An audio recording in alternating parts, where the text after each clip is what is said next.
ætlum að skoða næst módulskák í uppskiptaafbrigðinu sem eitthvað sem veldur mörgum hugarangri sem að tefla slavneska vörn.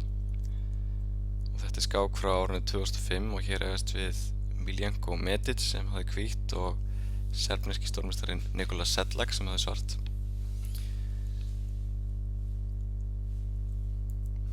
Hér drap hvítur á D5 og Sedlak drap tilbaka með C-piði og eftir biskup F4 þá lék hann riddari C6 sem framhald sem ég mælti með. Hér lék hvítur hrókur C1 og Sedlak lék þá biskup F5 og svaraði E3 með hrókur C8. Nú kom biskup E2 og E6 stutt hrókun og þá lykileikurinn í afbrigðinu sem riddari D7. Eins og ég hef áður nefnt þá valda riddarinn á D7, E5 og C5 sem eru lykilreitir hérna í þessu afbrigði. Hvítur vill oft reyna að leika riddari E5 eða riddari A4 og riddari C5 og svartur þá tilbúin að drepa það tilbaka með riddara. Nú kom A3 og biskup E7 og riddari A4 og þetta gefur svartum kost á þessu framhaldi hérna með G5 eins og ég mælti með. Svartur fær góð sóknarfæri á kóngsagnum og staðan verður svolítið öðruvísi heldur en venjulega stöður úr uppskiptaafbrigðinu í slavneska vörn. Eftir biskup G3 kom það H5 sem hótar auðvitað H4 og hér á hvítur tvo góða leiki að mínum mati. Annars verður að leika hérna H3 en svartur stendur bara einfaldlega betur eftir H4, biskup H2 og G4 og H-dripur og biskup G4. Hvítur ekki komin eitt sérstaklega langt áfram með sitt mótspil á drottningvagnum og svartur strax með hættulegar hótanir á kóngsvagnum. Í staðinn fyrir H3 getur hvítur líka leikið riddari C5. Þá ætti svartur að drepa á C5. H4 gengur ekki þessar stöð út að riddari drepa B7 og riddari D6 skák og hvítur bjarga biskupnum sínum. Þannig eftir riddari C5 þá drepa svartur á C5 með riddara og eftir D-drepa C5 leikur þá H4. Hvítur verður þá að leika biskup D6. Þá getur svartur farið í uppskipti á D6, dreipið með drottningu og eftir riddari dreipið G5 þá var svartur dálítið skemmtilega möguleika sem felst í að leika hérna kóngur E7 með hugmyndinni að virkja hrókin á G-línunni og sækja fram á kóngsagnum. Þetta hefur aldrei verið telt áður en býður upp á skemmtilega möguleika fyrir svartan.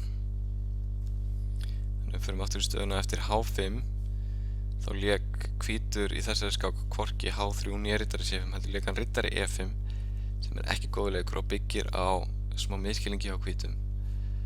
Nú lék svartur H4 og hvítur svaraði því með að leika biskup H5 og sækir þá að F7-piðinu. Hér var skárri leikur fyrir hvítan riddari dreipur C6 og hann getur þá svarað hrókur dreipur C6 með því að drepa tilbaka og leika biskup E5 en svartur hefur að til líkjum vinningsstöðu eftir F6 því að biskupin á enga reiti. Hvítur fær smá mótspil með biskup H5 skák en svartur þarf ekkert að vera smeykur í þessari stöðu, hann bara bakka með biskupin á H7 og eftir F4 getur hann drepið á E5 og svarað eftir bara E5 skák með að leika kóngur G7 og sleppi með kóngin hérna yfir á H6. Þannig eftir H4 eins og ég sagði þá lék hvítur biskup H5. Svartur drap þá á E5. Eftir uppskipti á C8 og biskup drepur E5 þá drap hann tilbaka með riddara og lék þá biskup C2 sem að hótar auðvitað bæði drottningunni og riddaranum á A4. Hvítur lék núna drottning G4 sem valda bæði biskupinn á H5 og riddaranum á A4 en þá bara drap svartur með hrók á H5. Og eftir drottning drepur H5 þá fellur riddarinn á A4 og svartur hefur tvo biskupa fyrir hrók. Þannig að hvítur lék hrókur C1 en svartur svaraði því með að leika drottning C6 og við sjáum að ef hvítur bakka með riddarinn á C3 þá getur svartur bakka með biskupinn á G6 og valda hrókin. Þannig að hvítur drap núna H5 og svartur drap á A4 og hér svarta staðan einfaldlega bara unnin. Biskuparnir eru gríðarlega sterkir. Hvítur teldi aðeins áfram með að leika drottning E2 þá kom biskup G6 og hrókur C8 skák og kóngur D7. Hrókurinn bakkaði á C3, drottning E4 og drottning drepur E5. Svartur búinn að vinna peð í þokkabót og hvítur lék nokkur leiki með viðbót ef við sjáum að staða hans algjörlega vonlaus og svartur innbyrti vinningin skömmu síðar.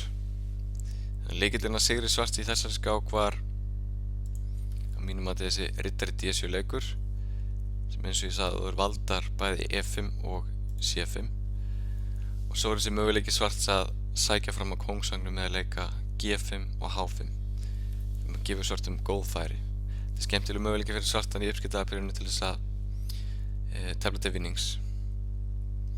Hvítur gerði mistök hérna með að leika riddari E5 eins og ég sagði.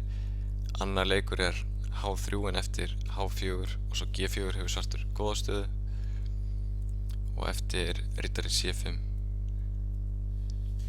stendur svartur mjög vel eftir kongur í S7 og hrókur C til G8 með sóknarfærum á kongsvagnum.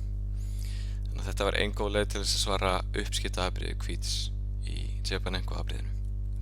Takk fyrir þetta.